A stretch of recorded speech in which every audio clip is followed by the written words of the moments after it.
네, 오늘 성찬을 앞두고 함께 살펴볼 성경 본문은 열왕기 23장 21절부터 23절까지입니다.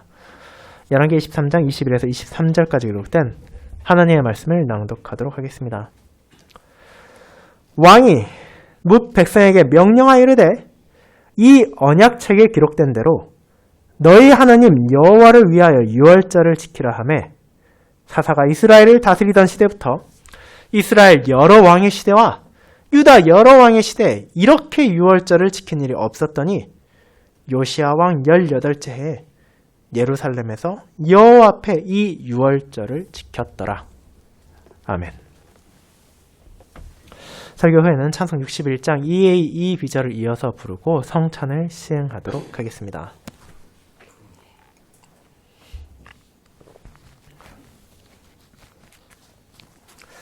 사랑하는 주 예수 그리스도 안에 있는 형제 자매님들, 오늘 우리는 2025년의 첫 주일을 맞아 주님의 만찬을 시행하는 은혜를 누리게 되었습니다. 지금 우리 앞에 놓여있는 주님의 식탁에서 그분의 복음을 펴하고 인치는 성례를 기념한다는 것은 분명 기쁘고 감사해야 할 일입니다. 하지만 정기적으로 시행되는 성찬의 특성상 우리들이 쉽게 빠지기 쉬운 잘못된 생각이 있습니다. 그것은 주의 만찬의 중요성과 그것을 합당하게 준비해야 되는 이유에 대해 이렇게까지 강조해야 할 필요가 있느냐 하는 것입니다. 이 성례가 매 분기에 한 번씩, 특별한 일이 없다면 3개월마다 한 번씩 시행되기에 교회에 긴 시간 다닌 성도들의 경우는 많게는 수십 번을 참여할 수도 있고, 또 교회의 입장에서 바라볼 때는 교회의 역사에 따라 이미 수백 차례의 성찬을 시행한 것도 있을 것입니다. 그런데 그 모든 순간 이 성찬의 의미가, 성찬의 중요성이 바르게 강조되지는 않을 수도 있습니다.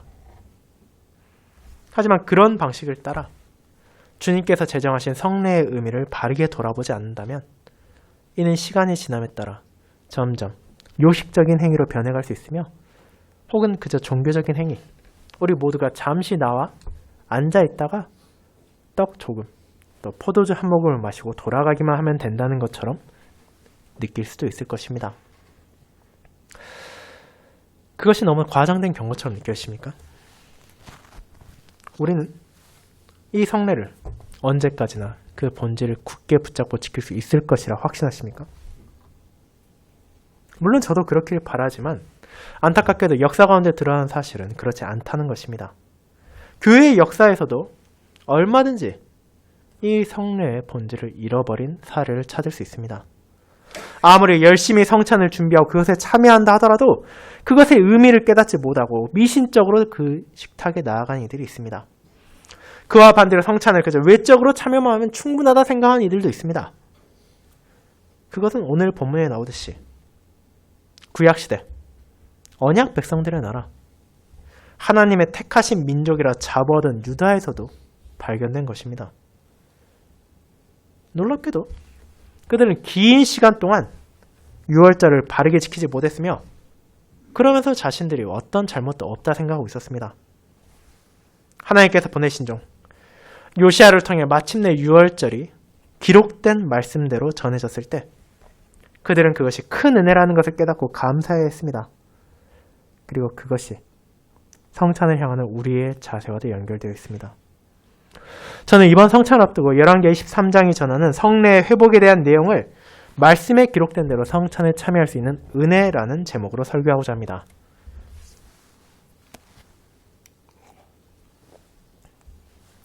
형제자매 여러분, 여러분이 잠시 기억을 되돌려 보신다면 우리가 지난 연말 열왕기 23장의 앞선 부분을 설교로 나누었고, 또 그 안에서 예수 그리스도를 가리키던 그림자 가운데 한 명인 유다왕 요시야에 대한 부분을 살펴보았음을 기억할 수도 있을 것입니다. 비록 한편의 설교로 그의 모든 행적을 완벽하게 다룰 수는 없었지만 최소한 그의 시대 유다가 어떠했고, 또 그가 어떤 방식으로 오실 그리스도가 베푸실 언약의 회복을 나타내는지를 살필 수는 있었습니다. 그리고 오늘 우리의 본문은 그런 요시야의 중요한 사역 가운데 하나인 유월절 성수에 대해 다루고 있습니다.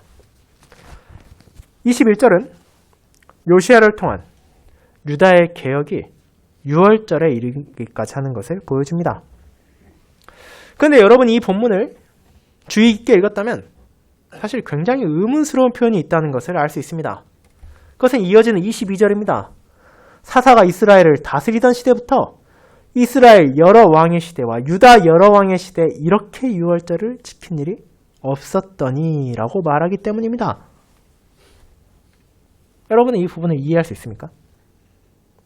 물론 요시야 왕의 시대에 성전을 보수해야 할 정도로 유다의 많은 왕들과 그리고 백성들이 하나님을 외면하고 그분의 뜻을 어긴 것은 분명한 사실입니다. 하지만 지금 말하고 있는 것은 사소한 절기가 아니라 6월절입니다. 6월절은 오늘날까지도 이스라엘의 3대 절기라 해야 될 정도로 중요한 날입니다. 77절, 초막절과 함께 다른 절기에 비해서 훨씬 더 중요하게 여겨지는 것이 바로 이 6월절입니다. 그런데 이 6월절이 사사시대부터 유다와 이스라엘의 앞선 모든 왕들의 시대에 지켜지지 않았다는 것이 과연 가능합니까? 그 가운데 분명 신실한 지도자들도 소수나마 존재했던 것이 사실인데 그들의 시대도 6월절이 그렇게 무시될 수 있었습니까? 이 점을 이해하기 위해서는 본문의 두 가지 부분을 주목할 필요가 있습니다. 21절에서 요시야 왕이 말한 언약책에 기록된 대로라는 표현과 22절에 이렇게 6월절을 지킨 일이 없었더니 라는 부분이 바로 그것입니다. 이 표현들은 실제로 그 모든 시기에 6월절을 한 번도 지키지 않았다가 아니라 요시야 왕의 시대에 언약책에 기록된 대로 여호와를 위하여 지켜진 6월절과 같지 않았다는 것을 알려주는 것입니다. 그것이 더 바른 해석으로 보여진 이유는 그의 시대에 앞선 기록에서 발견할 수 있습니다. 대표적으로 요시야의 할아버지인 므낫세의 시기까지 여러 왕이 유다를 다스리던 시기 선지자로 사용했던 여러분도 잘 아시는 이사야는 그 시대에 유다 백성들이 나름대로 엄청난 종교적 열심을 가지고 있었다는 것을 알려주기 때문입니다. 이사야의 입장에서 그는 유다의 백성들이 무수한 제물을 바쳤을 뿐 아니라 정해져 있는 절기도 열심히 준행했다는 것을 보여줍니다. 그런데 그가 지적한 문제는 무엇이었습니까? 그것이 외적인 준수에 불과했다는 것입니다.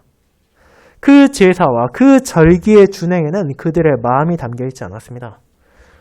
그들은 여전히 죄를 범하고 악을 행하면서도 회개하지 않으며 심지어 마음속으로는 그 제사와 그 절기를 싫어하면서도 우리가 눈에 보이는 방식으로 그것을 지켰고 그렇게 수많은 제물을 바쳤으니 이 정도면 충분하지 않냐고 생각했던 것입니다. 하나님의 말씀 안에 정말로 그들에게 요구되는 것이 무엇인지는 외면하고 그분의 뜻에 우리가 충분히 순종했다고 여기고 있었습니다. 그러나 하나님께서 그들에게 무엇을 말하십니까? 너희가 정말로 절기를 지키고자 한다면 그 안에 담겨있는 나의 뜻에 순종해야 한다고 전하십니다. 죄를 멈추고 선을 행하며 행악을 그치고 이웃을 사랑해야 한다고 말하십니다. 너희가 그렇게 하지 않는다면 아무리 많은 제사를 지키고 아무리 많은 절기를 준행한다 하더라도 나는 그것을 기뻐하지 않는다고 그분께서는 말하셨습니다.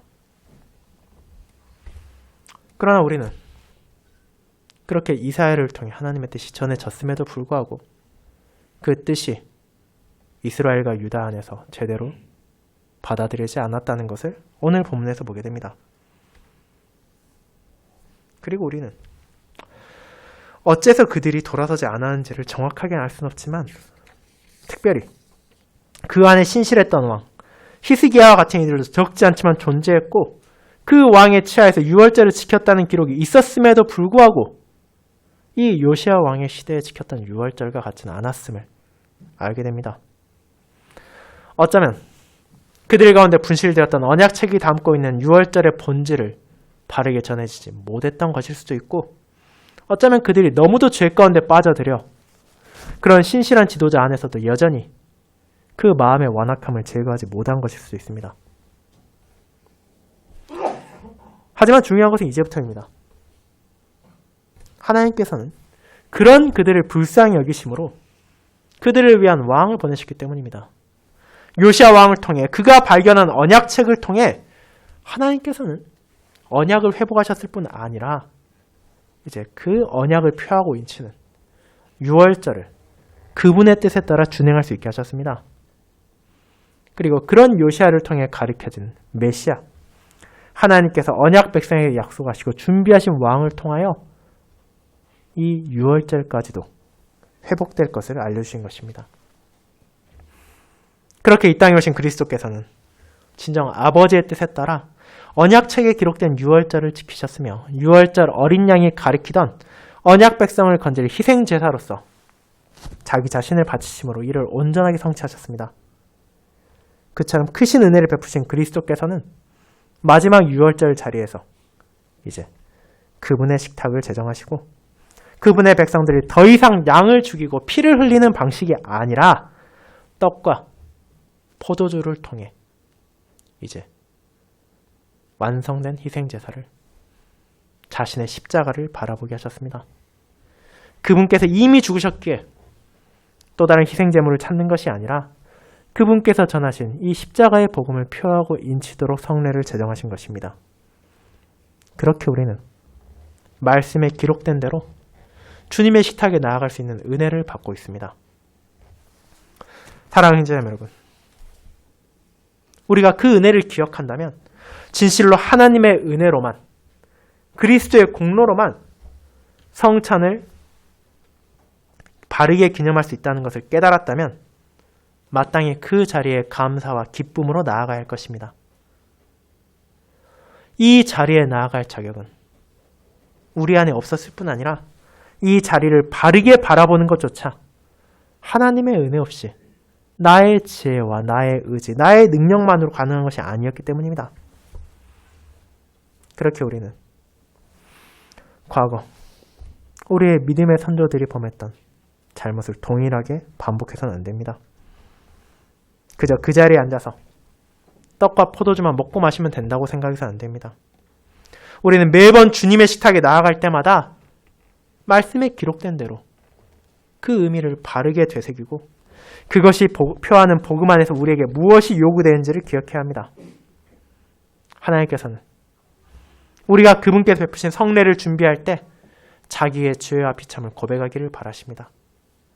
자신의 부족함을 인정하고 오직 하나님의 은혜로만 살아갈 수 있다는 것을 인정하기를 원하십니다.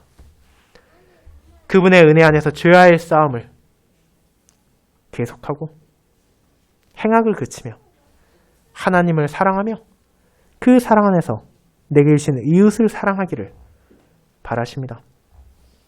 그것이 말씀에 기록된 대로 성찬을 준비하고 참여하는 방식이며 그런 자기 백성의 믿음을 성령 하나님께서는 이 성례를 통해 더욱 자라게 하심으로 그들이 믿음 안에서 감사의 열매를 맺어가게 하십니다. 그렇게 이제 이 말씀을 기억하며 성찬에 나아가도록 합시다. 하나님께서 자신의 아들을 통해 제정하시고 그분의 은혜로 회복하신 성찬을 바르게 참여할 수 있음에 감사의 마음을 잊지 않도록 합시다. 이 주의 만찬을 바르게 지키며 시행함으로 성령께서 베푸시는 은혜에 감사하고 그분의 뜻을 증거하며 그분의 뜻에 따라 선행을 하는 데 힘쓰도록 합시다. 그와 같은 주님의 뜻에 따라 새롭게 살아가기를 원하는 우리를 위해 주님께서 이 거룩한 식탁을 말씀대로 지킬 수 있는 은혜를 우리에게 주셨습니다. 아멘.